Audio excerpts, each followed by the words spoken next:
Lobs one down the right side at the goal line, leaping attempt. Caught, Brees Hall. Oh, it's a Jet touchdown.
Yo, what up? What is up? What's up? So, again, it is your boy, Brent, aka Take Flight _today. Joining me each and every week, my co-host, Alan, aka NY Jets Planet. You know, we are here another week, another dramatic Jets week, even in the win. Even in the win, it's still some Jets news to cover. But before we get to the Jets news, we mentioned this at the end of last show, and we're gonna try this at the beginning of this show, right? So me and Alan been coming up with like ideas on a slogan to kind of start the show off, or just include it in our intro videos. So we're gonna start today's show off with one of the ideas we've been talking about recently. All right, so Alan, you can join me whenever you want to. So we're gonna clip this audio, clip this clip, and we're gonna turn it into something wonderful. All right, so yeah, just do a countdown. Do a countdown. All right, do a countdown. All right, yeah. All right. 3, 2, 1. Ready. JetSet. Go.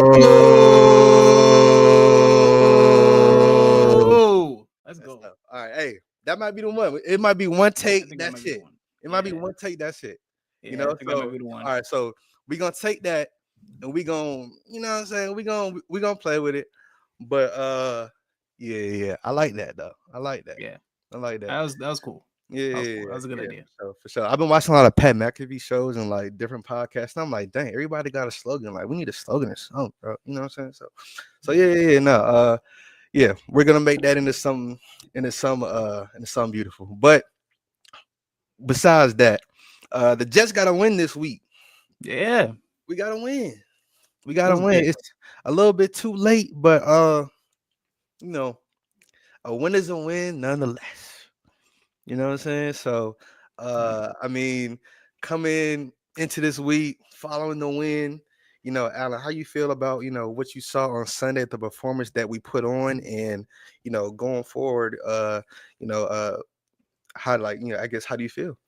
Yeah, I was gonna say, I have a speech somewhere from like 5 weeks ago on how a win, even though the season's gone, still is good for a team. But honestly, it feels good though. I feel really good that we got this win. We had to. It was the Jaguars. Like, it's one of those things where, like, I get it. Everyone wants. Well, I don't say everyone, but a lot of fans want the tank. A lot of fans just like just get the pick. We're not gonna get the top 2 quarterbacks anyways, so it doesn't really matter after that, in my opinion. Like, yeah, pick 8 to pick 3. Who cares? We weren't gonna get pick 3 anyways. So exactly. I'm excited about like what we saw. Devontae had the game of the year. Rodgers looked great. Like, it looked like his legs were all freshed up and everything. So oh yeah. I liked a lot of what I saw from the offense. I still didn't really like everything I saw from the defense, but I liked a lot of what I saw from the offense though. I liked a lot of what I saw from the offense too, and it was just refreshing to and even though we were playing the Jaguars, and even though we were in a close game with a bad team, and credit that to the defense, what have you. It was good to see us pull out a win in crunch time, and make plays when it mattered, because this whole season has been riddled by it's a one-score game in the final minute. What are they just gonna do? And every time it's disastrous, it's diabolical, right? So this time, as I was watching, I was just waiting for us to just like mess it up. I was just like, all right, here's where it's a close game. We're playing, a good game. We're not playing the best game, but we played enough to win the game. And here we are in a situation we've been in, I want to say 7 times this year, 6, 7 times this year. And it's like, okay, here's where we mess it up, right? But like you said, seeing Devontae and Aaron get on a vintage type page was so good to see. That was what we were expecting to see eventually. I know some people were expecting to see that the day after Devontae got traded with us, but I mean, things take time. Aaron tore his Achilles, and he's been hurt all season. And he's 40 something. And he's 40. Things are gonna take time, and seeing all of that get put together, and actually look like, okay, you know what I'm saying? Like this is what we were expecting to see all year. It was good to see. And Devontae having 198 yards and 2 touchdowns, man. Yeah, shout out my fantasy team, cuz. You got him? Yeah, You got lucky. I was like, Nobody would trade him to me. I was yeah. See, I was trying to trade in for him for like week 3 after I, saw that he was sitting out. I was like, okay, yeah, he's coming. But yeah, nah. It was good. It was good to see, man. Like that was a cool game, Yeah. And then for Sauce to end it with the pick, like Yeah. First since what, 2022? Probably. Yeah, I think that was the stat. I think it was his first pick since 2022. Everyone was saying like he hasn't had a pick in so long. Was like, tell me if I'm wrong. Was his last pick on Josh Allen that one time in that game? I can't confirm or deny. But I think so. If I had to guess, it was that Josh Allen pick where we had beat the Bills. But yeah, it was good to see. It was good to see. Yeah. See, I mean, other than the win though, the pointless win that fans are kind of torn on because it moves us down the draft board, yada yada yada. We weren't getting Travis Hunter, we weren't getting Shadir Sanders, we weren't getting Cam Ward anyway. All right. So y'all can, I mean, if it's not one of those, then who are really excited about being in the top 4 for? Other than that, what were some things that you liked? I guess seeing this week. Man, every week I'm gonna point out the main thing. Offensive line. They looked amazing, man. Like honestly, this is probably, and it's sad because JD's gone now, but this is by far the biggest masterpiece of an offensive line he's put together in his, what is it? It was like 6 years, right? In his 6 years as a GM. It just the way they just work together, especially given the fact that they still don't have a solid offensive line coach. it looks so nice cohesively. Like, and they still had some glimpse with the whole holding. I think it was like a holding call and whatever. But yeah, especially you got that 40-year-old quarterback over there trying to run around, acting like he's 20-year-old still, and they're over there. Olu just put one guy in the dirt. Like he just straight up, it was Josh Allen. I want to say he put in the dirt. He just put him in the dirt. I was was going crazy. He was going crazy. Like as a pass blocker, man. I saw it at Penn State, and I was like, it doesn't always translate, and I was worried about that. Like, because you're a good pass blocker in college doesn't mean you're gonna be a good pass blocker in NFL. But man, is it translating? Like honestly, it's just as good, if not better than I would have expected. Yeah. No, Olu.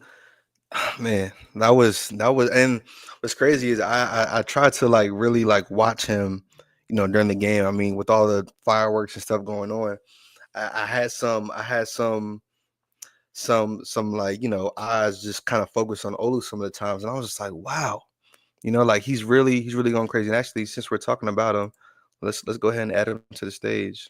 Let me see here. Let's put it to the side right here. Boom. Yeah, it was good to see, Olu like go crazy. And yeah, and as you can see, 80.5 pass blocking snaps, a rating, 36 pass blocking snaps, one pressure allowed. Like that is amazing, Yep. like, and especially as a rookie stepping in after Tyron Smith. Tyron Smith, that's I almost forgot we even signed him. After you pointed out to me, this week, like, hey, go look at this Olu tape. And I watched it. I was like, wow, we really have a young left tackle like the Brickashaw Ferguson reincarnated, in my opinion. So Yeah. no, I mean, shout out the offensive line, shout out Olu. And this wasn't against like some bums. Like they still have like Trayvon Walker on one side, Walker, Josh Allen on the other side. Like they got two solid edge players that they basically shut up the game. So, but it's just and shout out to Johnny. He even said it. Like the line just looks so much better with Olu in it. It's one of those things where it's just like, and I know someone pointed out on Twitter, like, why didn't they do this before? Because, like you see, and it's always easy to say it in hindsight. I do like the fact that they did sit Olu because, offensive linemen typically take some time to develop. It's not always just right away that they can step in and be great. But like, you got to love what you've seen just since he's had the ability to start at left tackle. Exactly. And yeah, it's I mean, and it's honestly, to me, it's not a bad thing to let a rookie sit and just kind of learn and watch, especially at an important position like left tackle for your Hall of Fame 40-year-old quarterback, bro. Like let him sit, let him watch, let him learn as much as he can, let him pick the brain of Tyron Smith. Let him, pick the brain of Morgan Moses and all the other offensive linemen Tyron Smith on our also team. potential Hall of Famer. Yeah, exactly. Like, you don't want to, I've never been a fan of just throwing a rookie in the fire, whatever position they're in, unless you're, a skill player like, Garrett, Brees, Sauce, whatever. Jermaine sat, and look at him. He's it benefits us every time to. Yeah. Well, yeah, exactly. Every rookie that we had sit, they're honestly looking very good, and sophomore year. Yeah, and it's, I feel like that's something that we should really go with, or like a strategy most teams should go with going forward. I mean, we all know Patrick Mahomes sat, and when rookies sit and watch, I feel like they come in better, right? So yeah. Shout out Olu. Had Aaron Rodgers looking like prime Big Ben out there this Sunday. Man, bro, that's actually a really good comparison, though. Rodgers was our leading rusher. Yeah, that's insane. He's our leading rusher. Are you serious? He even stiff armed somebody on a first down. Or I mean, he didn't really stiff arm, but he threw the stiff arm and went down with the stiff. It was one of those where one of those stiffies and fall. It was like but the Heisman pose. Yeah. He just and then just went down with it. But hey, he was hyped after that, and he was, I don't know, man. He was moving around good, looking good. So to me, and that, I guess we can go into our next point with that. You bringing back Aaron Rodgers next year or no? Man, you bringing him back? Oh man. See, like there's two sides. Like there's like like the angel and the devil. Like I got them both on my shoulders. Like yeah. I don't even know which one's which right now. One of them said, at the end of the day, Rodgers is a Hall of Fame quarterback. I like, I don't know what you're gonna see in him next year because of his age. That's the only thing that I'm concerned about. If he wasn't, even if he was 37, I'd be like, do it. But at his age, you don't know when that fall off is gonna happen. You just know when it Yeah, happens, it's a whole cliff. So I think it all right. depends on the coach. I think that's Yeah, the best way to coach. handle it. Like get your coach, get your GM, let that be their decision. Like Yeah, what quarterbacks are on the market. Like, do you want to get a guy like Justin Fields to be a stopgap? Because you're not going to get a quarterback first round either way. mhm. Or do you just keep Rodgers for now, draft a quarterback next year? Let the GM and coach figure that out. Just make sure you hire the right guys. Yeah, yeah. And to go to your point about the coach, having that be a good mix, you know, I feel like, and I mentioned it before the show, keeping Aaron Rodgers or vying for Aaron Rodgers to stay can be a it can really be a scapegoat for a new coach. It can guarantee him that first year it's not necessarily going to be on him, right? Now, if you go draft a quarterback, your time starts now, you know, Yeah, that and clock starts ticking. yeah, the clock starts immediately. But if you keep Aaron Rodgers here, or if you get hired as our next head coach, and you vie to keep Aaron Rodgers, then it's basically like, hey, this first year, it ain't about you, bruh. It's about him. Yeah. It's about Aaron Rodgers proving to himself and the world that he can still do it. And I And you can mean, still blame that back on Joe Douglas too, because look, this is what exactly. I had. It was the best option I felt like I had this year. I just wanted to get past this first year so I can figure out what I wanted to do after that, so I can evaluate the team. Basically, you call it an evaluation year. You call it evaluation. Exactly, exactly. And AP said here, Falcons best Kurt, y'all should do the same. So I'm gonna disagree with you Ooh. just because of this point right here. And I'm gonna show you. I'm gonna show you. All right. Let's really look at this. Let's look at this right now. All right. Ever since that week 7 game in Pittsburgh, Aaron Rodgers has been showing us why he's a Hall of Fame quarterback. All right. 11th in passing yards, tied for 7th in passing touchdowns, tied for 10th in passing first downs, tied for 7th in 20 plus passing plays, tied third lowest ints among quarterbacks with 20 plus touchdowns. That is still a top 10 quarterback, in my opinion. I don't know about, I know the wins, and the wins and losses don't really tell the story, but um like we were saying earlier, 6 or 7 of these losses that we have this year came down to a final possession, a final play. It's not like we're getting blown out every game. You Yeah. know, our kicker losses at least 3 games this year, right? And to me, it's like, and it came out this week that Aaron Rodgers was injured. Like he had a grade 2 hamstring injury. I think his ankle.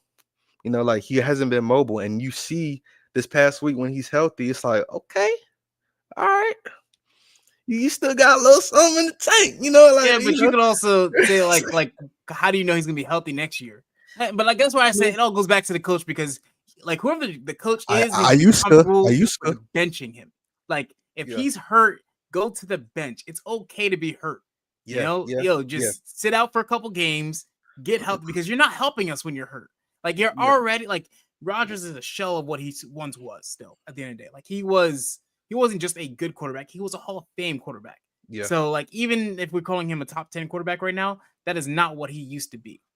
So it's one of yes, those things where it's like if you're hurt, and even if it's just a minor, like his thumb injury when he was with the Packers, yeah, that threw off their whole season, because it's like you're kind of staying out there, but you're not helping win games at the yeah, end of the day. yeah. And hey, I agree. I feel like at one point this season, he should have been benched. He should have been, okay, you're hurt. Sit down. We're gonna let Tyrod come in these games. I agree. That should have happened. Yeah. And I've been the biggest advocate of that, because I get memories of Brett Favre when we were 8-3 in 2008, and he was hurt and he didn't want to come out either. Like Yeah. he refused to come out. I had a Cullen Clemens jersey ready to put on every week when when I would see Brett Favre's questionable, that week. But Yeah. hey, Brett Favre, Aaron Rodgers, really one and the same. Yeah. So I mean, if you're asking me, should we bench him Yeah. now? Nah. I was gonna say, like, just to go back to that point too, Yeah. we don't have a Michael Penix on our bench right now. That's a first round rookie quarterback that they're benching Kirk Ford. Yep. And mind you, also they have a lot of cap problems that they're gonna have to deal with. Like, they're a way worse situation right now. Like, I don't know what they're gonna do about that contract. But that's a whole different conversation. But we don't really have, like, even if you put Tyrod out there, like that's the hard part about it. Where if you do put a guy like Tyrod out there, you don't really feel comfortable with him out there, even healthy. And honestly, Tyrod's also injury prone, so very like that's also where you're playing devil's advocate because, like, you throw Tyrod out there, what happens if he gets hurt? You throw, I don't even like Adrian Martinez. Yeah, I was gonna say. And Jordan Travis hasn't even practiced yet, so you can't even talk about him possibly even getting in there. So yeah, man. It's a lot of what ifs as far as like when this should have happened. Actually, not. It's not honestly not even a what if. We all knew when it should have happened. It should have happened either mid Broncos game or after the Broncos game, and I think that's why Woody fired Saleh, because Woody saw that he was hurt. Woody knew that he was hurt, and the coaches were like, "It's Aaron Rodgers. We're gonna let it ride." And I think that was the real determining factor as to why Saleh got cut there. But hey, Aaron Rodgers right now, it's like, okay, we see what you're like when you're healthy. Can you stay healthy though? Can you stay healthy for this team? Can you stay healthy for us? Can you stay healthy for yourself, for whatever Netflix documentaries you want to drop in the future? Can you stay healthy? And man, look, he knew that he had a Netflix doc coming out. Hey, that's where the pride could have came in. Like, nah, bro. Like, I got a Netflix doc like coming out in a few weeks. Like, I'm not trying to. It goes back to the coach. Like, you gotta. Yeah. I'm not trying to sit down, man. But how do you feel about the possibility of Sam coming back? Look, man, Sam is going crazy this year, right? So arguably MVP season. Arguably. So do we have MVP money to pay Sam? Absolutely not. Absolutely not. I mean, I don't think money is the problem. You could find them. You could find that money. If you believe in the guy, you can find that money. I don't believe you don't have the money. If we bring Sam here, we are going to try to rebuild the entire team around Sam. Right? It's gonna like, but with our luck, Sam's gonna come here and be mid again. Yeah. Or just he's gonna. It's like I don't think I've ever seen that where a quarterback, goes to one team, goes to 3-4 teams, bounces around, finds a groove, then goes back to that team where he had like the most worst kind of experience. Like, like I mean, like Sam coming back, it's like it's kind of like the Rex Ryan situation. Like, let the past be the past, But how you feel about that though? Honestly, to your point, I don't think there's a world where he'd want to come back. Like, I don't see a world where he even want to. And on top of that, I don't think the Vikings are gonna let him go. I don't know how they're gonna figure that out. Honestly, I think a lot of it also too, like, he can have the best season of his freaking life. It's kind of like a Daniel Jones situation. Like, what happens in the playoffs? Yeah. Like, do you actually take this team to like the NFC Championship, or do you basically sputter in like the first, second round? So I think it's one of those things. Like, I gotta see what comes out. I gotta see it too. And this games this year where Sam's looked mid, like especially like against us. Let's start with us.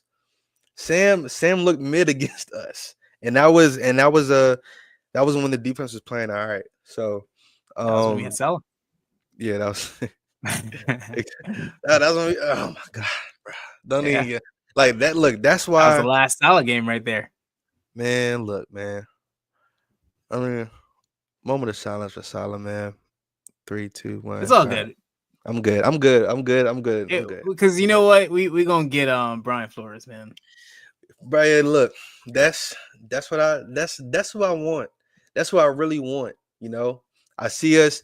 We've been seeing rumors about Mike Variable. Um, I'm really cool with either one of them, either one of those guys, just because of the aura they would bring to a locker room. I feel like a lot of players would want to play for guys like that. You bring like a quiet guy, I don't think it's gonna really especially this in New team, York. especially New York. This team has always needed a fiery head coach, Yeah. a head coach that can shift the culture, a head coach that can take the reins of the culture that he's trying to, you know, build here. And Hmm. I mean, we can have great coaches here, but if they're not that if they don't have that aura, it's never gonna work. I.e. Todd Bowles, you know, Todd Bowles. I thought he was a great coach, but he just I still think he is a good coach. It's yeah, just, yeah, absolutely, absolutely, that's what separates, like, and also to me, that's what separates a good coordinator. Let me say that, a good coordinator from a good coach, like head coach. yeah, Like, as a coordinator, you don't necessarily have to be a vocal guy. You just have to figure out the X's and O's. exactly, As a head exactly. coach, you do have to be a vocal guy and figure out how you're going to galvanize the team, and especially how you're going to make those late game decisions, because that's what a game comes down to. Just those few little decisions that make or break the end of games. And honestly, like, even when you look at a guy like Coach Brick, I think he's a fiery guy. I just don't think he's making the right decisions at the end of the games. He's not, and like the timing for that was just like Yeah. it was just very abrupt, and Yeah. like a lot of us love Brick as our DC, and he was doing a phenomenal job as in that role. But when you just thrust a guy into a head coach role that's never been a head coach before, Yeah. this is what you get, But uh shifting from head coach to possible GM candidates, the Jets have held some interviews for our next GM. It's Aaron Rodgers kind of said on the Pat McAfee show that he doesn't really like the idea of like announcing who we've interviewed in season. And honestly, I don't really like that either. Yeah. But I mean, it's exciting for us to kind of know who we're interviewing and know the process. But we have our top 5 GM candidates that we wouldn't mind seeing coming into the building next year. You wanna start, or Yeah. And real I like- quick, I do want to make a quick note. yeah. Something I learned is that the guys that are being interviewed right now during the season are only guys that don't currently have an NFL job. They're not allowed to Mm, actually mm, interview someone from another team right now. yeah. So that's how you get the names that you see going around. But it does not indicate by any means that those guys are actually in consideration for the job. It's just, hey, putting out those feelers for guys that don't have a job right now, because you can do those interviews now. Yeah, no, that's a good point. That's a good point too, because I didn't even think about that, to be honest. Yeah. Yeah. So you want to go first? Yeah, sure. Okay, cool. All right. So, I had to do my research before you asked me this, but because it's a lot of choices out here. It's a lot of candidates. For whatever reason, I feel like it's it's a large pool of GM candidates for whatever reason this year. But from number 5 up, Don Aponte. Aponte. I like her. She's a woman, and I doubt that Woody would want to make this move, but she's well respected around the league, and she's been in positions of authority as far as just NFL, um, NFL business decisions and things like that. And I think she is somebody that again can relate to players on a more personal level.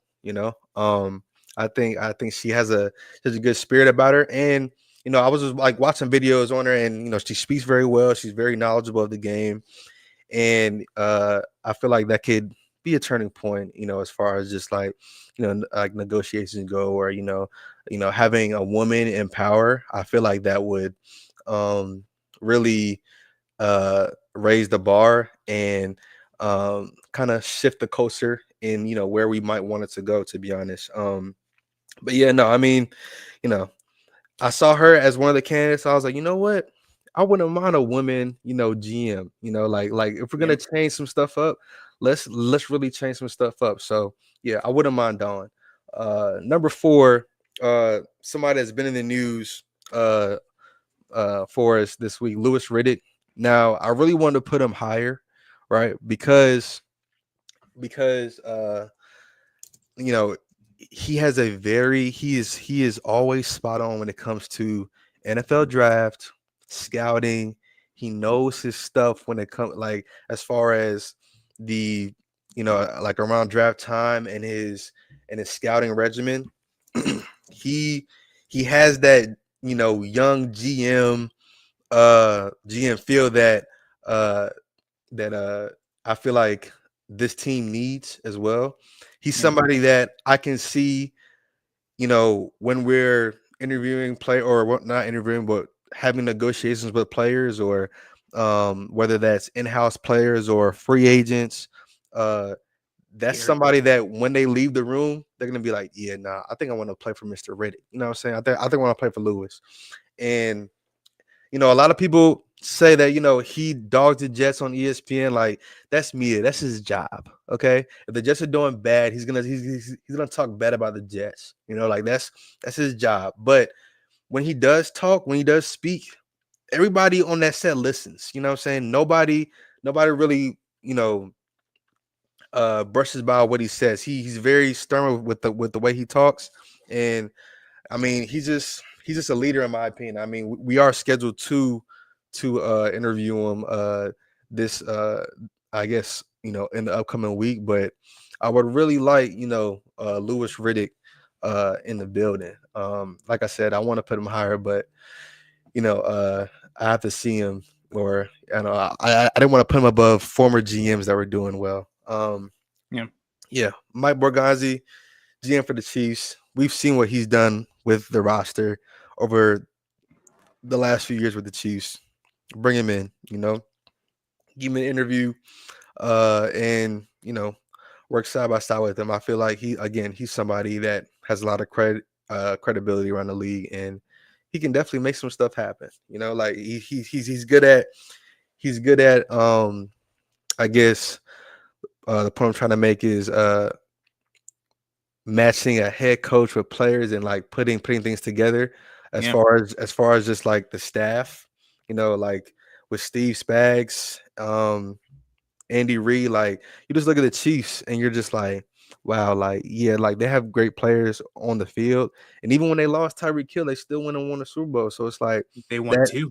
yeah, too. Like you have to credit that to the GM, to the organizational staff. So The Mike front office. Borgonzi, he's a very good addition to the front office. Hmm.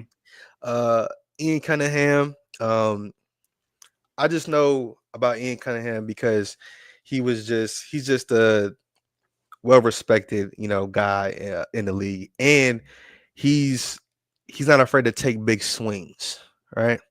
As former Bears GM, it's like, okay, we've seen him take big swings and sometimes missed, but he's not afraid to take those shots. And you miss 100% of shots you don't take, and honestly, if it wasn't for the head coach this year, the Bears would have been a problem. They started off as a problem. I don't trust anyone involved with the Bears. Hey, I mean, honestly, it was hard for me to put him up there, but I just think again, I like guys who are gonna be player friendly or just guys that can relate to players a little bit more. Nah, I feel you on Um, that.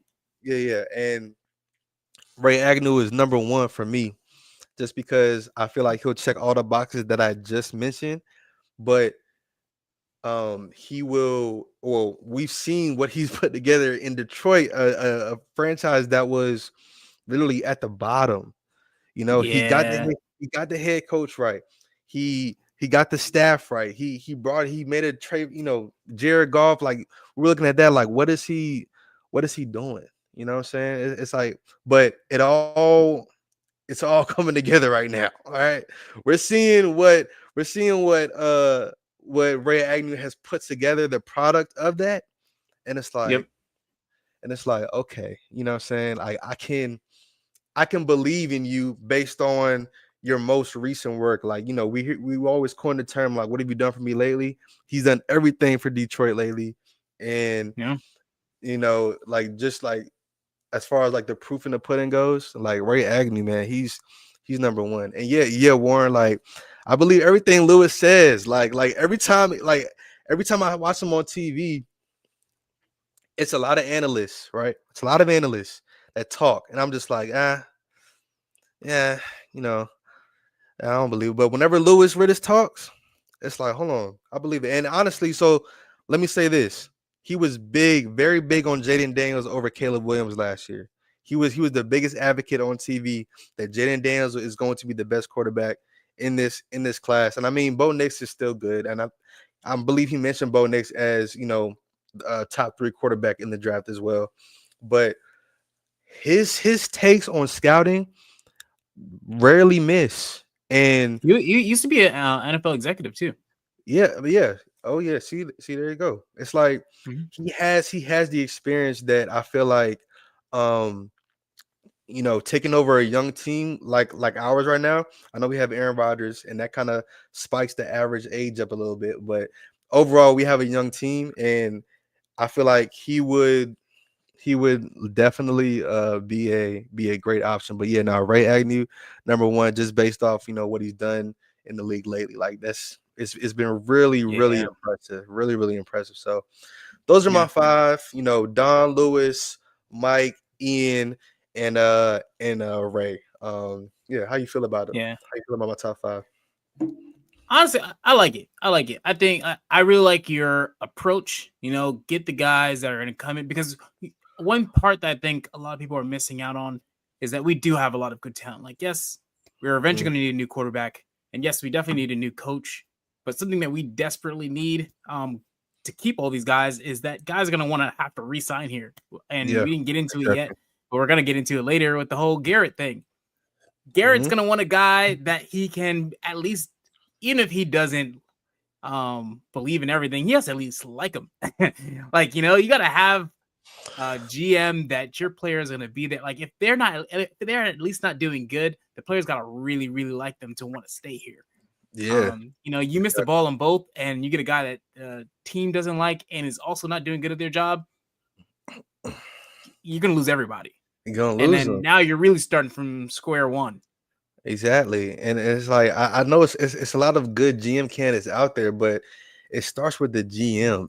It really starts with the GM and getting a guy that like coaches are gonna want to coach under, players are going to trust, with the moves that they make, going forward. And yeah, like I wanted that like to include just people that are players people, you know, player Yeah. like somebody that players can follow. So yeah, no, that's my 5, like yeah, I feel good about it. Hopefully, honestly, I like Ray, Mike, and Lewis. Those are really like my top 3. I didn't want to put Lewis too high just because I didn't want to jinx anything, but you know, Yeah, I figured. and I mean Don is cool too. Like I think if we're really looking to change the outlook, like why not bring a woman in and put her in charge. I think the Bills are had something like that. I'm not sure they still do, but they did in the past, and it's worked out for them. So yeah, Yeah. yeah, but yeah. That's my 5. Uh, That's 5. Let's before get I into yours. Yeah, I was gonna say, before I go into mine, I want to address Johnny's comment. Because he said Mike Dimitrov, but he meant Thomas Dimitrov. And that's the ex Falcons GM. Someone else mentioned him as well. Yeah, And we can put him as an honorable mention. I didn't put him on my list either. Spoiler yeah, alert. But I don't know. I looked into him, and granted, like at the end of the day, we're just fans. We're not actually in the NFL offices. Like, I can't tell you what these guys are doing on a day-to-day basis. With that said, I feel good, not great about him. Like, yes, he's been a GM for a long time, but mhm, sometimes also I also worry when a guy is out the league for a long time, like what makes them out the league and what would make them come back. Like my understanding with him is that like he's not coming back for anything less than a lot. So I don't know. That type of stuff always worries me. I don't know what type of power he's looking for, what type of, especially with our team and our situation that we're in. Yeah. But I will respect the fact that, for those that don't know, he was the GM behind the whole Julio Jones, Matt Ryan, that Super Bowl run that also didn't really go too well. But, they did get Dan Quinn, who's a good coach, Kyle Shanahan, who's the offensive coordinator over there. Yeah. That was a good combo. Honestly, it's one of those things like, dang, looking back, that's a crazy combo for it to not work out. That's a good combo. He put the pieces together, and Adrian in the comments, he's a Falcons fan, but he put them pieces together for y'all. Those are y'all's glory years in most recent history. All right, he did what he could do in the time that he could have done it. All right, so I'm not even worried. And they had a chance to win. All you had to do is like just finish the game. So that was a bad Super Bowl, man. 28-3. That was terrible. Yeah. And y'all done gave the Patriots another Super Bowl just don't even go there. I was over there, and it's crazy. I really wanted the Falcons to win. I really wanted them. Everybody to win. did. Everybody didn't want the Pats to win. I really didn't. Everybody did, man. Man, did it piss me off. Yeah, man. That ain't got nothing to do with the Mitchell, bro. That's just y'all on the field. Yeah, but I'll get into mine, and I'm actually gonna do it a little differently. Yeah. Oh, did I? Oh, of course, I put in the wrong one. Give me 1 second. I think I put in two of the same one. I don't know what happened here. This one's different. Oh yeah. No, I'm good. All right. You know what it is because the top's the same. Yeah. No, I'm not bugging. So I'm gonna go top to bottom. I'm gonna start with John Dorsey. I've been following John Dorsey around for a long time, and anyone that's following me on Instagram knows that I have been following him around for a long time, and I've been waiting for the time where this opening would line up correctly, and it seems like it is. John Dorsey was the Chiefs GM when they drafted Patrick Mahomes, right? And it was like right after Mahomes was about to start. That's when he got fired. He goes to the Browns. He builds up that team where it was Baker Mayfield, OBJ, Landry. Bam, got fired. Honestly, I don't remember why he got fired over there, but I'm assuming because they didn't reach the expectations that they expected. And where does he go? He goes to the Lions. The Lions have one of the greatest teams. Everywhere he goes, like the teams were, and granted, the Chiefs weren't bad, but it's just like, I can't say, like, I'm very results first. And I gotta say, just where he is, there are results. So I got a lot of respect for that. I don't really know if he's really the man behind it. I always like to see those patterns when I'm talking about a GM. And even when I look at like a coach, John Dorsey passes all the tests when it comes to where has your history been. And it was a little bit different. I know you say Ragnu, and honestly, I did look into Ray Agnew. I was going back and forth on which one I pick. I didn't want to put two Lions guys. I'm not against Ray. So I was like, you know what? I'm gonna go with John because I have been a very big advocate on John Dorsey for years now. So I'll leave that one there. Ian Cunningham, same reasons you had him for it. I like him. I don't know. It's just something about him, personality wise. I just gotta say I like him. I am a little worried about getting anyone from the Bears, knowing that the Bears are also. But like, I think there's a point too where like you just got to get a guy that has that personality that can not only get the coach you want, but get the team to pretty much stay, like your core pieces to stay together. Joe Hortiz, that Ravens tree is always typically pretty good. So I'll never shy away from taking someone from that Ravens tree. Same thing with the Chiefs tree right now. Both really great organizations, long time standing. So sometimes you just got to get guys from good teams. Adam Peters, that's a guy that has had some opportunities to have a GM job for a long time. He's with the 49ers. I don't know if he'd even consider this job, but we were talking about the potential trade for Kyle Shanahan. I think that's a very alt world. That's why I have him at the bottom. But just as a potential, like that would be a really interesting combo. Like if somehow they got Adam Peters here, like Woody just spends the whole bag, gets Adam Peters here. Adam Peters advocates for Kyle Shanahan, and that's a match. So Yeah. I don't know. I don't really think that ever really happens, but I always like to throw in those wild use cases. Yeah, no, honestly, I like Adam Peters. I mean, like, why not? You know, like he's been successful like the past few years, so why not? I mean, I really, I like this five right here too. Like we have like a few of the same or a couple of the same guys, but yeah, no, I mean, I like it. I feel like whoever we bring in, like I said though, they need to be, you know, they need to be an advocate for players. They need to be able to retain players, and they can't just come in and try to debo everything. Like they have to realize the talent, that we have on the team right now. And, like my dog E said, it's like, they have to be in that, Kenny store type thing, trying to retain this talent that we have here and realize what we have right now going forward. So yeah. How do you make it work? Yeah. Definitely gotta make it work. But yeah, no, those are our GM candidates that we are very, that we want to see, on our team going forward. So, it's gonna be an interesting offseason to say the least, But just to I guess break off from the GM, and we can talk about a guy that we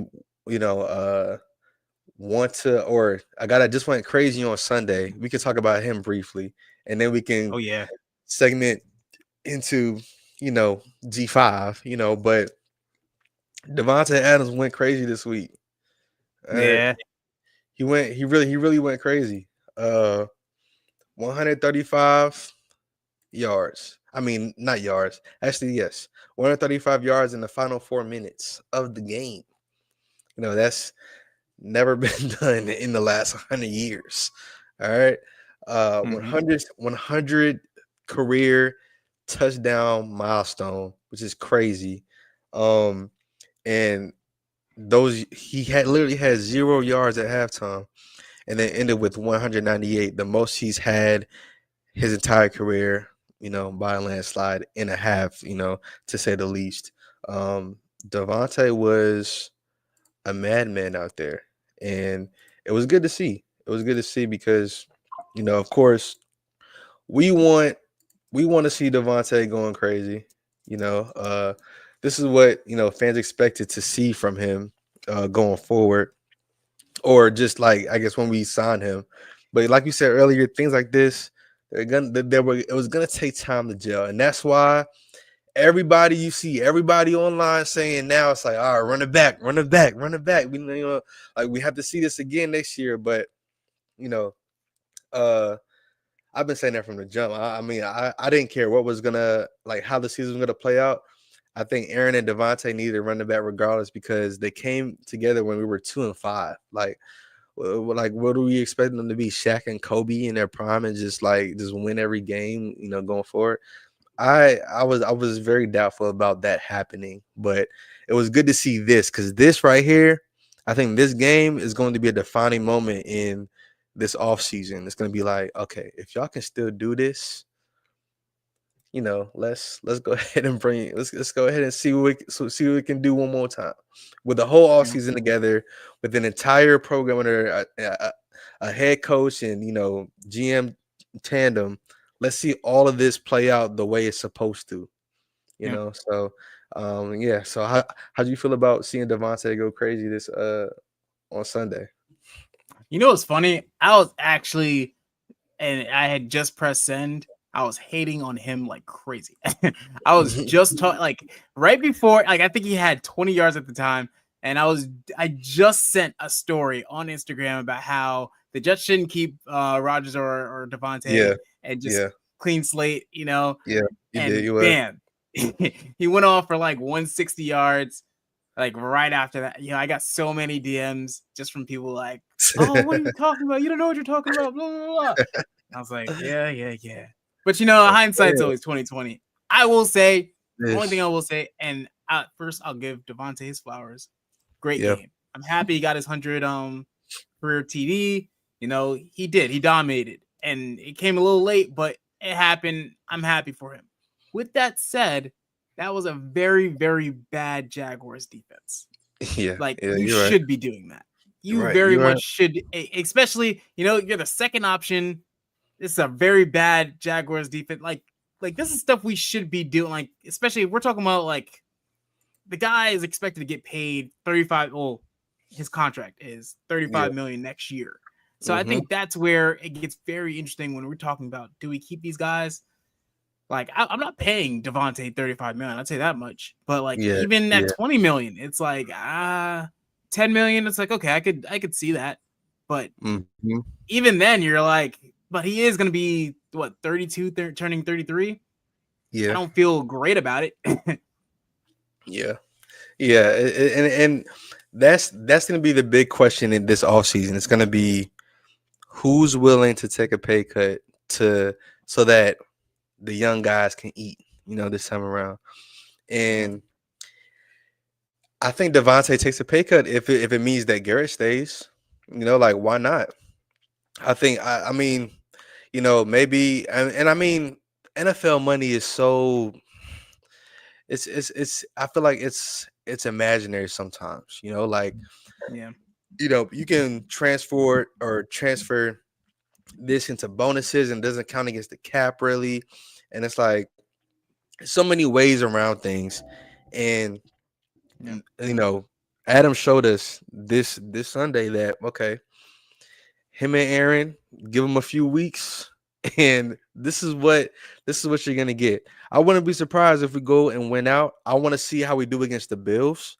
I think that game is going to tell us a lot about whether or not we should. I'm not excited for that game. We should. No, I'm saying, like, I feel like that's going to tell us whether or not we should, really run it back. I mean, it might be an offensive shootout because and because Josh Allen is going crazy right now. But Josh, we always have Josh Allen's number though. I don't know what it is. He never goes crazy. He never goes crazy. Yeah, we had his number, but like that was before we lost Salah.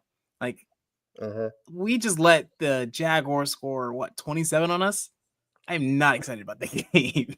You're right. Like Mac Jones with whatever they have at this point. Brian Thompson, I'll give him that. But Mac Jones scored 27 points on us, on the Jaguars, who are 3-10. And that's not to sit there and say the Jaguars aren't good. No, they're not good this year. They're not. That's not to say that they won't be good like next year. Trevor comes back, et cetera, et cetera. But with Mac Jones, and they're trying to lose, basically. Like, honestly, there was a lot of times where they made some decisions. Like, it was like, there's a lot of decisions they made that game where I was like, I don't think they're trying to win right now. I think Mac was trying to win, but I don't think the Jaguars are trying to win. Yeah, and it's. I feel like in the NFL, a lot of times teams play to the level of their competition, and it's weird.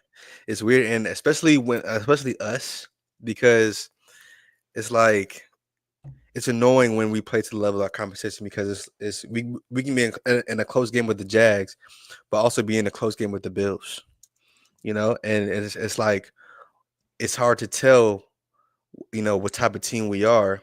But you see the Bills, kind of do the same thing. They might blow a team out, but they might have a close game with, a team that everybody had them beating, And I mean, they still end up winning, and like that's the difference. But that's always going to be, the deciding factor. So I'm ready to see us play against the Bills. I want to see us play against the Dolphins again, and honestly, this week coming up against the Rams, I feel like that's going to be a good one too, because again, two bad defenses, and Cooper Kupp had 0. He lost me a fantasy game in one league. So it's like I mean, we do have DJ Reed full practice. He's playing. Him and Sauce are good to go. It's going to be in MetLife. So I'm going to be excited to kind of watch that game, to be honest. But, you know, Rams are playing for a playoff spot. And, Matt Stafford ain't no slouch. I wish we had Matt Stafford, on the team right now. I'm not gonna. But whatever. I remember that whole season, the whole off season where it was Stafford or somebody else. That was linked to the Jets. I'm not sure exactly, but yeah, I'm not. It's How gonna be old an is exciting Stafford? game. He's, if I had to guess, I would say 35, 35. No, he's not 35. He's 34, 36. 36. 36, 36. He's old too. He has gray in his beard. Yeah. Honestly, He, I thought he he was older, to be honest. I thought he was like 37, 38. nah, He's but he doesn't 37 look. in He really doesn't look it though. The way he's he been, looks. like the way he plays, and like the way he. I mean, I don't know. Oh I yeah, don't know. play wise. That's different. Play Yeah, wise is yeah, different. yeah. I mean, shoot, Aaron Rodgers looked about 30, 32 on Sunday running like that. So you never. It was really Behind that old line, he subjective. did. Yeah, it's really subjective, but Yeah. yeah, it was good to see him going crazy. But that raises the question of our star young wide receiver Garrett Wilson. All right, Oof. and there's been a lot of hoopla about Garrett Wilson. The past couple of days after a win. But I'm gonna let you start this off, because I want to get things off my chest as far as like the media and Garrett Wilson, all of this stuff. But yeah, yeah, go ahead Yeah. and And, start that train. and again, for those who don't know, we have differing opinions. If y'all don't follow us on Instagram, you would see it. But personally, so first for the report, Rich Cimini came out today and basically said that Garrett's camp is expecting to request a trade in the offseason, basically regardless of whatever happens. Basically, that Garrett doesn't want to be here post this offseason. Personally, and as much as I don't want to say we all, not everyone, but most people hate Rich. He's typically right about this type of stuff. I don't think Rich would throw something out there if he didn't have a very good source. So I'll say that first.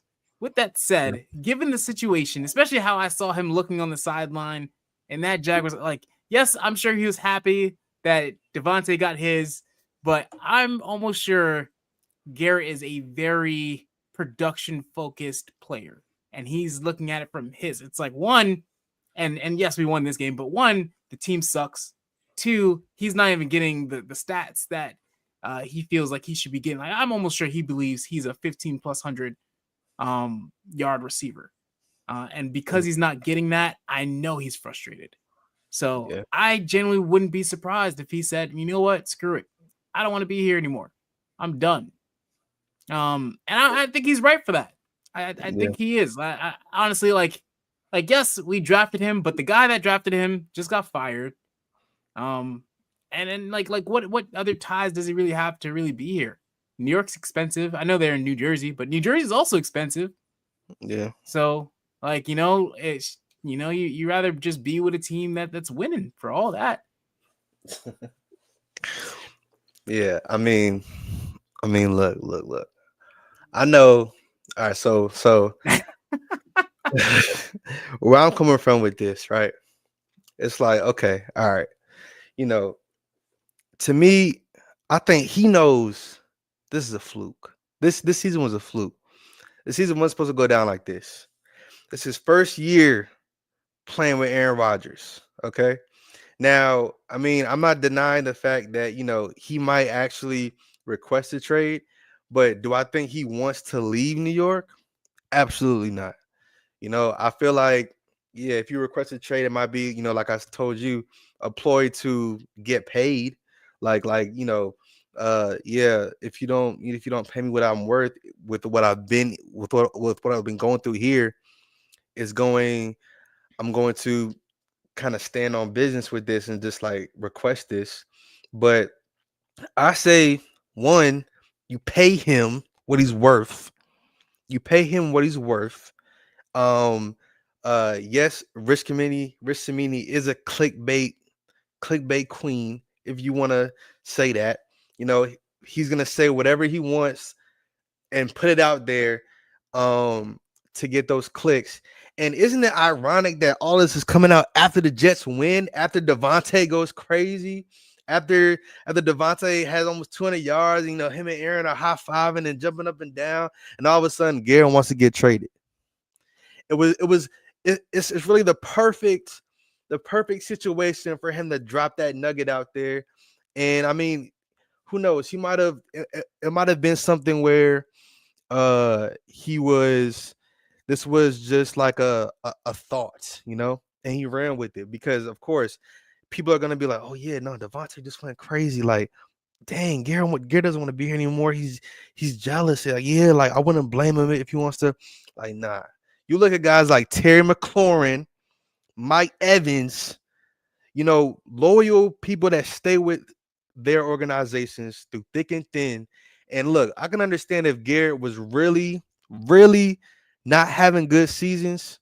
I can understand if Garrett was averaging 700-800 yards a season and he really wasn't like doing what he would like could be doing. But in this whole situation, in all these situations he's been in, he said booty quarterbacks throwing him the ball, still getting 1,000 yards every year. If he gets one more touchdown this season, that will equal, I think, all the touchdowns he's had his first 2 years combined. You know, like, it's not like he's playing bad, right? He should make the Pro Bowl this year. He should, and I think he will. But you know, if it's, I think he will. When you look at the AFC, when you look at the AFC wide receivers, it's like, yeah, Garrett should get the nod. You know, when you look at the other AFC wide receivers, like off top, there's a lot of good AFC wide receivers. I can't really think of none. Like Tyreek Hill is not a Pro Bowler this year. He's usually a shoe-in. Nobody on the Chiefs, nobody on the Bills, nobody on the Ravens. I'm sorry, Amari Cooper. No, he's not getting no Pro Bowl. He ain't been doing. He has zero in fantasy. Pro Bowl is a popularity contest. It has nothing to do with Amari Cooper ain't going no Pro Bowl, bro. Jamar Chase. His highlight of the season is laterally it back to Josh Allen for a touchdown. Jamar Chase, definitely. Jamar Chase, automatic. Yeah. Yes, Jamar Chase for sure. Let's go down the list. Who else? I gotta what other AFC teams? It gets a little dicey. Garrett Wilson's gonna be a Pro Bowler. He's a rookie on a bad team. Rookie team, sure. You know, but he has better stats than Garrett. All right, so okay. I thought about it. A lot of good receivers are in the NFC, though. I'll give you that. Yeah. So let's just say Brian Thomas makes it. Yeah, sure. Like if you know, it's gonna be one receiver that doesn't make the Pro Bowl because he's hurt, just doesn't want to go. Garrett Wilson is gonna get that nod this year for sure. In my opinion, he's gonna get that nod, and especially coming out the AFC. No, come on, Zay Flowers. You know, the only 2 Pro Bowlers on that team is Lamar and Derrick Henry. Ain't nobody else making the Pro Bowl on that team. But yeah, like, you know, Pickens isn't having a great year. It's not a lot of great wide receivers in the AFC. Garrett is gonna get his flowers this year, and so yeah, no. I'm not with the crowd of, yeah, you know, I'd understand if Garrett wants. Nah, I wouldn't understand, because he's been here. He's been doing more than what he, you know, should be doing, or more than what he's been expected to do in these situations. This is where, you know, he gets it from the mud, and I guarantee you, he's going to reap the benefits, just like Terry, just like Mike Evans, just like wide receivers like that who have shown that loyalty pays off. And I mean, and I mean, look, he deserves. Has it really paid off for Terry though? I mean, he's on the playoff team right now. You know, like is like the end of his career? It's not the end of his career. He still got some years left. 28, 29? He's still Terry's still good. He's still good, but I'm like, he's at the end of his, like, the very end of his career right now. Terry's still Like, he scared. got maybe 3 more years. Probably, Yeah, 29. but he's gonna retire a 2 commander to 3. probably. He's probably gonna retire a commander, but I said all that to say, yeah, don't. I wouldn't. I mean, I'm not telling y'all what to do, but me personally, I'm not gonna feed into the clickbait that Garrett wants out of New York. You know what I'm saying? Like even if he does request a trade, I think it's gonna be just a play just to get him what he deserves as far as like money, with the organization. And I feel like whatever coach you bring in needs to notice that or needs to recognize that we have this young talent that we need to keep here. And again, it all starts with that head coach hire, bro. It all starts with who we bring in and whether or not they realize what we have here right now. So that's all. I know one thing. That's Either all. way, even if he does do it, if he doesn't do it, if I'm the GM, whoever the new GM is, and Garrett comes to my office and he's like, "Hey, I want to trade." No, get out. The fuck? I'm not doing this shit. No. Like, it's that simple. What is he on Look. he's going into his 4th year, and we have a 5th year option, and then honestly, you could franchise tag him after. Yeah. Like really, you don't really have to do it. Like, unless he he can really go and I mean, I doubt he holds out because of all those years. Like, that can't, like, it just gets really messy in that case. Yeah. But And I honestly, I think the realistic situation is a new GM comes in and said, "Hey, give us 1 year. Give us 1 year. And if it is bad after this year, we'll have those serious conversations." yes. And one more thing. If Aaron is back next year, do you not think Aaron is going to be in Garrett's ear? Like, bro, stay, bro. One more. I honestly, I don't think that's gonna help. I think it would. I think him and Devontae are gonna want But Garrett. that's the thing. Here. That's the thing, right? So, Yeah. and yes, Garrett has Devontae has helped Garrett in some ways. He still also takes away like half of Garrett's targets for the most part. But because especially in the end zone, like Rodgers does not trust Garrett the way he trusts Devontae.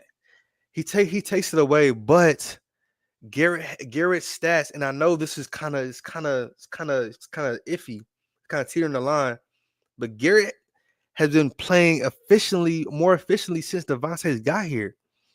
Like his I mean, his but numbers, you gotta think his percentages. He might not be thinking like that. He turns 25 next July. You lock that up. He's not even like, bro, you lock that up no matter what, because you know what you have here with him. If you can, but he has to also agree to it. Yeah. I mean, that's the hard part. Like, he's a 20. You got to think about it, right? He's a 24-year-old turning 25. Yeah. Hold on. Yeah. He's a 24-year-old turning 25, right? Before going to the Jets, the man has never been on a losing team in his life. Like, he can't. He went from Ohio State. I'm sure. I honestly, I don't know what his high school was like, but I'm sure if he went to Ohio State, he was at a really good high school. Like, he's probably been at winning programs his entire. Like, he's been playoff teams minimum. So this is just a whole new world for him. Like in his head, it's like, what am I playing the game for if we're not winning? So it's like a whole mindset change. Like, if you've never been through that type of adversity, especially this is not the easy place to do it. Like New York, they come after you when you lose. Mm-hmm. So it's like he's seeing Sauce get chewed at. Yeah. So also he's looking at it and I'm trying to think in his head, like, Sauce has one bad year. He had 2 All-Pros, has one bad year, and the entire fan base is done with him. Mm-hmm. So also that doesn't really, and that's why you got fans have to be very careful with the stuff they say, because it does affect the entire locker room. Like, you go and you really crap on a player like Sauce, Garrett sees that. They're close. He sees that. And he's like, oh shit. So you're telling me if I have a bad year next year, they're all going to just turn on me like that? I don't know if I want that. And see, here's the difference though. No Jet fans, maybe after that Steelers bounce off the shoulder pick, really get after Garrett. I feel like Jets fans out of that whole, he hasn't given him a reason yet. Out of that whole draft class, Garrett is the one that everybody loves. Yes. But my point is, if Garrett is let's say he had like next year, right? There was like a couple of games that would have like, all right, we're a borderline playoff team, right? Garrett misses a game-winning catch for a game that changes like that.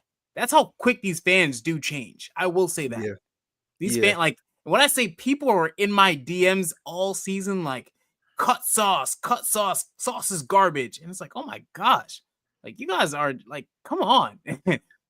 You know, and if anybody has the mindset to be in New York, I think it is Sauce. I think it is Garrett. I think Garrett has that has that dog in him. And when you look at his numbers, it's like we really can't be mad at Garrett. And when we look at the situations he's been in, again, we really cannot be mad at Garrett. You know, like the only person that can be mad at anything, I guess, is Garrett towards the record that we have, you know. So yeah, no, like I'm all for, you know, banging the table for Garrett Wilson. And if I'm the GM and Garrett comes to my office and demands to trade, this is what I'm saying. Child, please. Be a pro. Child, please. Child, please. You know what child please mean? Child, please. Child, please. Child please. Child please. Child, please means so many different things. Like, man, get out my face. You feel me? Let me get a child, please, on 3. 1, 2, 3. Child please. What? Child please. Yeah, that's funny. Child, please. You ain't going nowhere, bro. You ain't going nowhere, bro. And you know, I'm not gonna understand if you want to go anywhere else. You know, like you stay here, and you know he's gonna ride out with his guys. I don't think he's like a Jamal Adams like type situation. And we see how that is going for Jamal Adams right now. Even though he's on a playoff team, I think last week I saw him chasing after a Bills defender, getting dusted. So, like Garrett, stay here, bro. It's not like he's a vet, you know, like a 28-year-old vet looking for a second contract like Jamar Chase. And we've seen Jamar Chase. You know, Jamar Chase, I don't think I'm not sure if he requested a trade or not. Jamar Chase is 28. Jamar might be 27. He's 24. Jamar Chase 24? Yeah.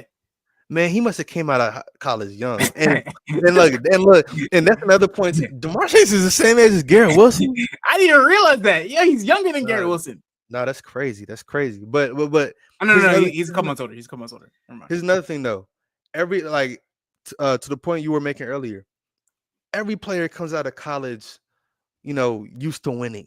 Every blue chip player is used to winning. When it gets to NFL, that's the reality check. All right, you're not gonna win, you know, like all the time when you get to NFL. Like this is reality.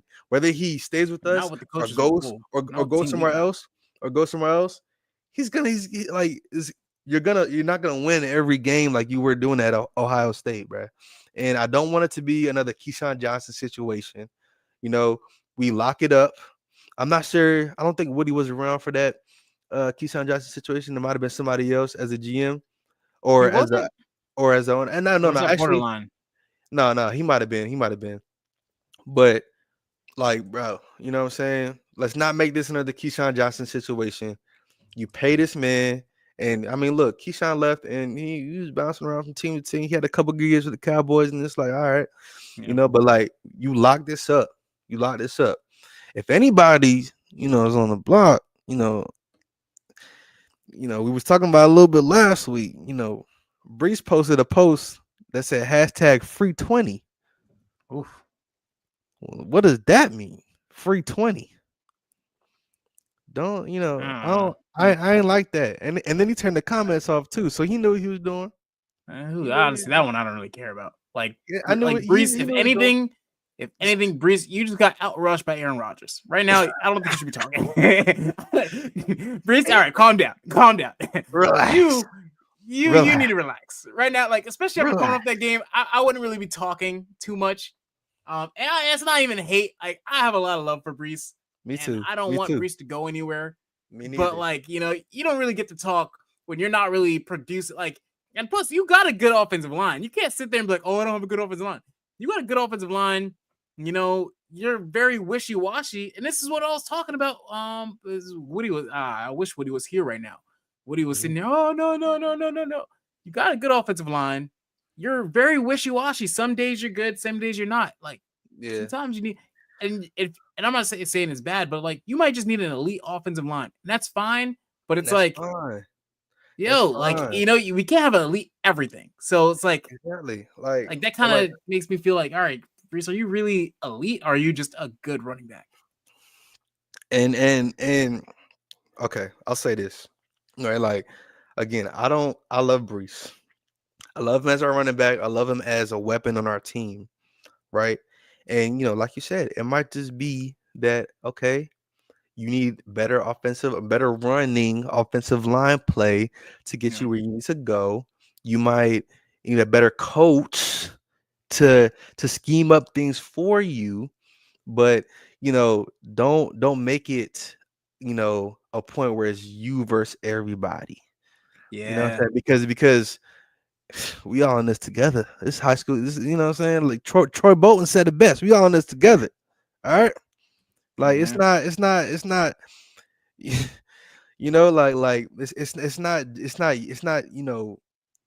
everybody versus you. You know what I'm saying? It's literally we're literally it's us versus the world. And whether or not you need a better line play, you need a better coach, like that's all probably going to come in the next year as far as the coach and all that things go. Right. Don't put this on the line though. This year, the years before you could put it on the line. Yeah. This year, Brees, you can't put that on the line. Right. And it's crazy because with a a more terrible line, he was I guess going more crazy on the average basis. Last year so I will say him before the injury. Yes. Yeah. So and it's all how much did that injury really affect his game? It's like you'll never know because we didn't really see him too much before the injury. Like he could have not finished up that season as strong as he started off his rookie year. But yeah, like last year too, he was very start off strong and then had some games where I remember there was this one parlay, and I want to say it was when the first time we played the Pats. I think I told you this, where it was the over under for Brees on yards was 7. I was like, and it was a Pats fan. No, that's what it was. It was a Pats fan that was asking me if they should bet the over under on yards for Brees, and it was something it was either 7 or 12. I don't remember exactly what number it was. But I was like, yeah, you gotta go over. He went under. I was like, how? How is that even possible? Right. But it's just stuff like that. It's just he's very you don't know what you're gonna get in a Brees game.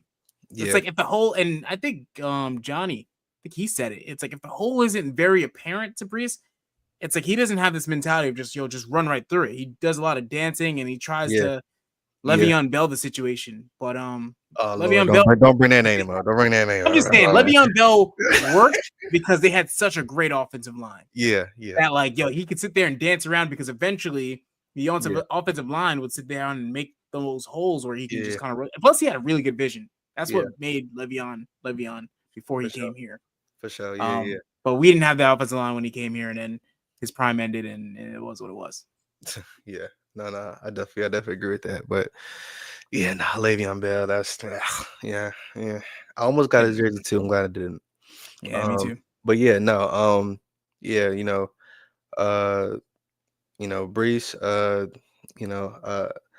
I mean, again, we love Brees. We want to see him succeed, and we want him to go. We want him to go crazy. Like we honestly do. Like the Steelers game, we're like, wow, we have an elite running back. And I know, I think after Brees scored a touchdown, this he was like, I'm like, bro, we know you're nice. You know what I'm saying? Like you don't have to, it's little things like that. But the whole hashtag free 20 stuff, we just not doing it. I'm not doing this. I need one. Hey, that toxic stuff, bro. Come on, this season's already been toxic enough, bro. Been toxic enough. Honestly though, I said it last week. I think Brees is really on a David Montgomery path right now. Oh yeah, that's true. That's Yeah, true. That's true. yeah, like that because he's doing the same thing David Montgomery did. Like the Bears didn't know what to do with him because David Montgomery was so you never knew what you're gonna get. Like I remember, like someone had him in fantasy, and it was like some weeks, bam, like 40 points. I was like, what the hell? Yo, like what is David Montgomery doing over there? Next week, Mhm. 0.2. How is that even possible? Like it's like you never really know, and I feel like that's kind of what you're getting with Brees Yeah. right now. But I'm almost sure that if you gave Brees the same offensive line, but then again, you can say that with almost every running back. But if you gave Brees the same offensive line the Lions have, yeah, you'd see a completely Oh my different God. running And back. see, look, it starts. I'm telling you, it starts with the coach. It starts with the type of coach you bring in. You know, Derrick Yeah, Henry was very successful with Mike Vrabel. All right. that's true. Let's say we bring Mike Vrabel in and he wants to adopt that same type of scheme. Brees is gonna love that because I feel like and bringing a different offensive coordinator because Downing can go. He can sayonara. All right. He's Yeah, we need a whole rebuild as far as like the staff goes. But yeah. you bring in the right coach that appreciates the run game.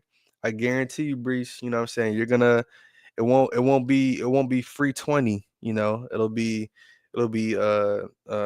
I can't even think of what another catch would be, but yeah, you won't be close to stuff that says free 20, It's gonna Yeah. be you're gonna be getting paid, you know what I'm saying? So Yeah. yeah, no, I mean he Yeah, should have made it.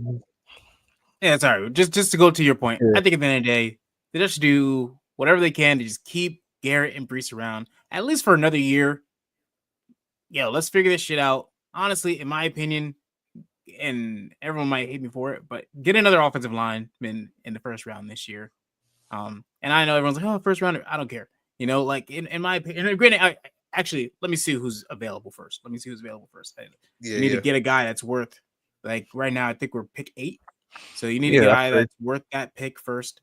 But if you can fit a guy in at that right tackle position and then get a good Yeah, offensive line coach, yeah, the line is set. Like it is. right now we're a right tackle away. Yeah, I definitely agree. I definitely agree, and I wouldn't mind even trading back in the draft and picking up the best offensive lineman if we can. But Yeah, that too. top 15 offensive linemen have been hitting, for like for teams like the past few years. So I'm not opposed to going O-line either, at all. And yeah, no, uh Kyle Stickles and Garrett, that whole interaction, yeah, keep them accountable. We need to, you know, start circulating that clip back around. I agree. Like hold him accountable for what he said on One Just Drive to the kids. So yeah, no, I mean, We are not getting a late first for Brees. I can promise you that. yeah, There's no team in this league that would trade a late first for Brees. teams already don't value running backs, but Yeah. we see that guys like Josh Jacobs, Saquon Barkley, Derrick Henry, um elite guys, leave their teams and do elite things. But uh does Brees deserve the bag, as far as that goes? Nah, like you pay him,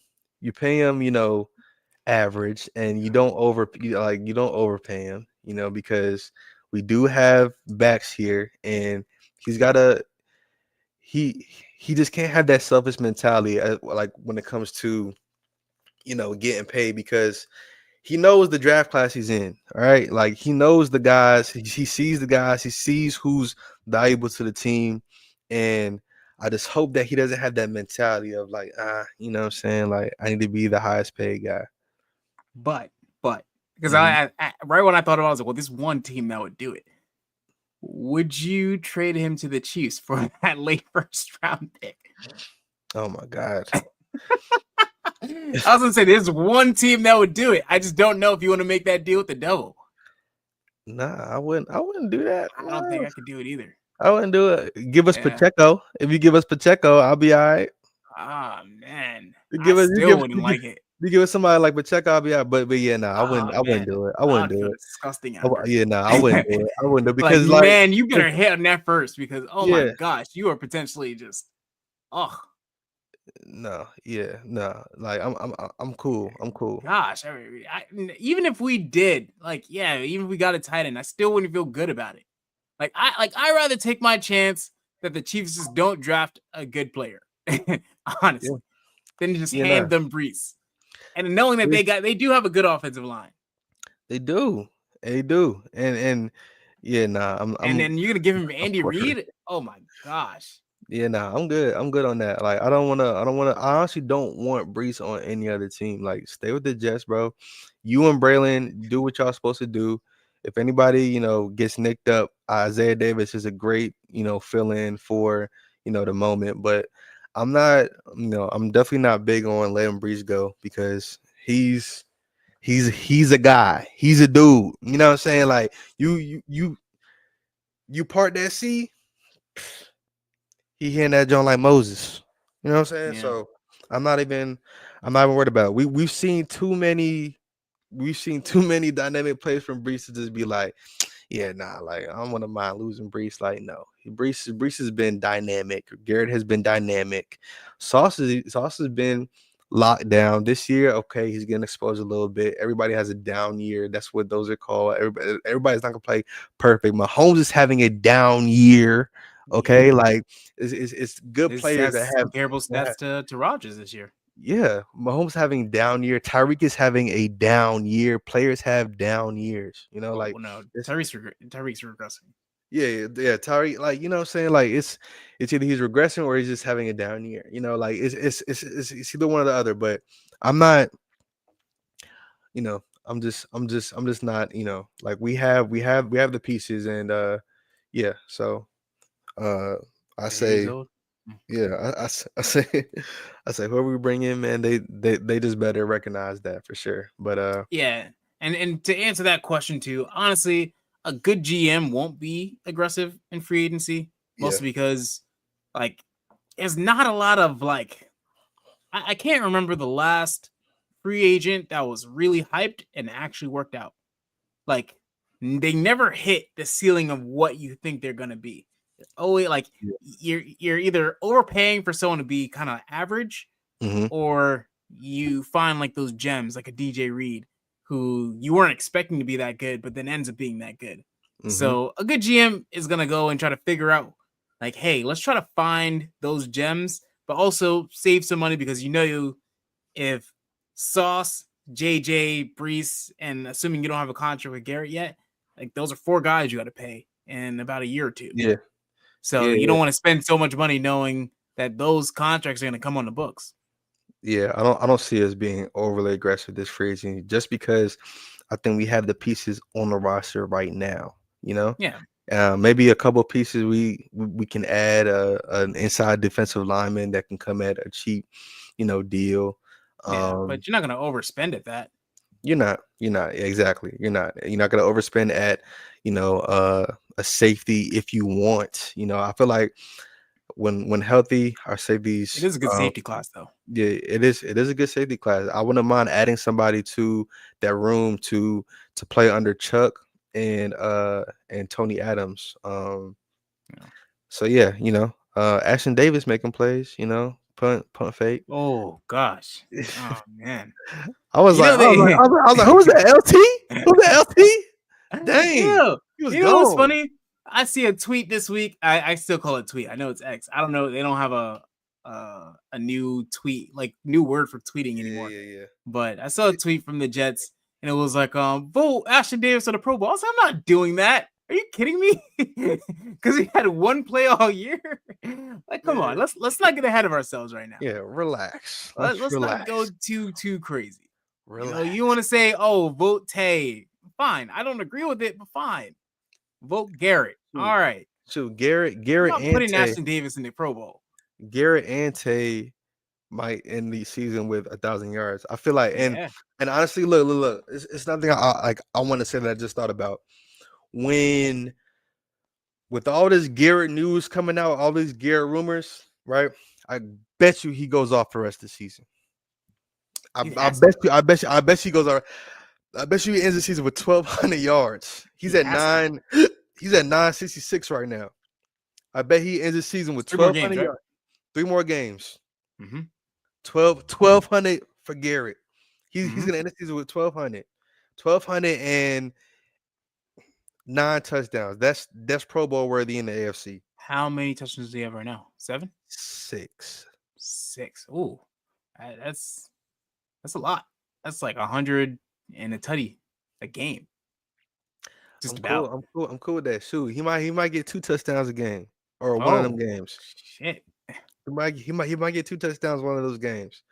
You know, like, look, I wouldn't put it past with all this stuff coming out that, you know, Garrett goes crazy the rest of the season. Like, we just saw AJ Brown and Jalen Hurts, you know, their whole beef get, you know, nationally televised, and then they go crazy against the Steelers. Like, that's just how the NFL works. That's just how player dynamic locker room works. So, hey, I'm not. Yeah.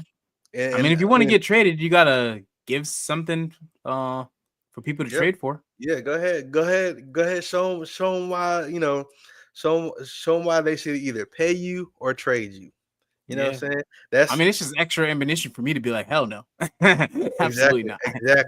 Exactly. And I think that with all this coming out, he's gonna go crazy. Aaron sees this too. Devontae sees this. It's going to be a show these last 3 games, and I'm excited to see it. Yeah, I'm excited to see it, especially with those guys. Brees, I hope you can play wide receiver too, because Aaron is gonna want to go crazy too. So I hope the first screen you catch, you go to the crib, because that's all we want to see, bro. That's all you want to see. Yeah. But yeah, so, I think when it's all said and done, and I still have like the only other quarterback I could generally see playing for the Jets next year is Justin Fields, and that kind of goes back to the whole Garrett thing. And I don't know how Garrett feels about Justin Fields, so I can't really confirm that. But I think there is a scenario where Garrett's like, look, I don't really want to play with that Rodgers guy anymore. But bring in my guy Fields. I don't think any GM should just take that for what that is and make a decision based off of that. But I do hold out that like there's a GM that actually wants Fields just because of the potential, or I guess the untapped potential that's there. I agree. But you know, it's also like you're gonna go bring in a new quarterback and a new scheme. Like that's a lot of changes. And then like where do you go from there? Like what happens if it doesn't work out? Like you're at like negative square one. Yeah, no, exactly. So I mean, look, I think it's gonna be interesting, you know, these last few games. And we'll be turning on an hour and a half. Hey, we got a lot of views tonight. You know what I'm saying? Shout out to y'all, man. Shout out to everybody tuning in tonight. All over the place. Yeah. Shout out to everybody. I guess next week we're gonna kind of dive into the college quarterbacks that are on, you know, the roster. We didn't really get into it this week, but I feel like next week is gonna be an even better time, especially after a game where I think we're gonna kind of get a good feel of where we're gonna actually be in the draft, you know, after next week for sure. So it's gonna be fun, you know, like the off season is upon us, and that is the season that we thrive in as Jet fans. So, you know, I'm excited. Final thoughts, you know, how you want to wrap this up? Yeah, final thought.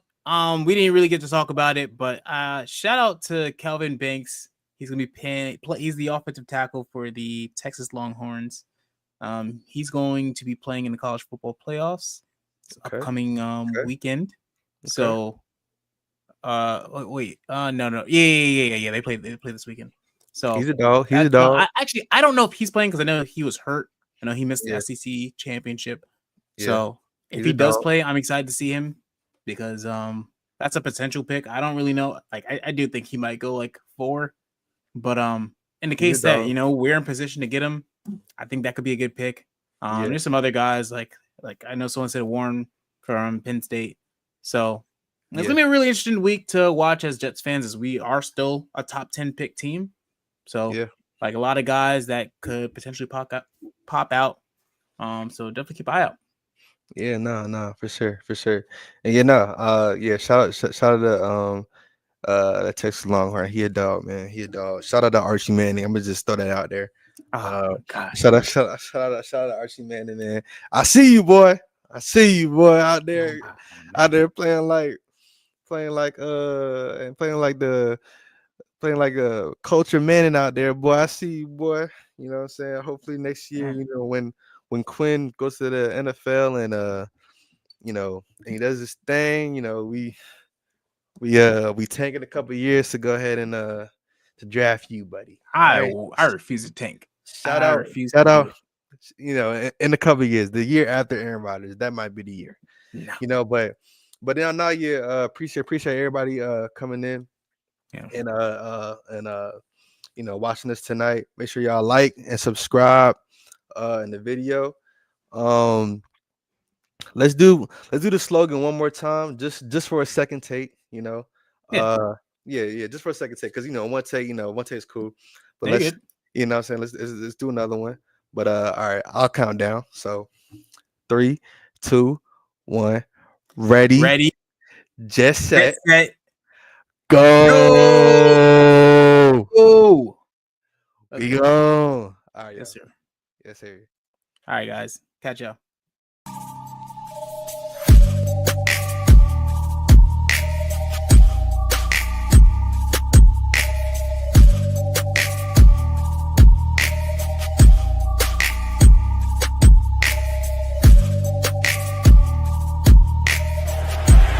Up into the air, into the end zone.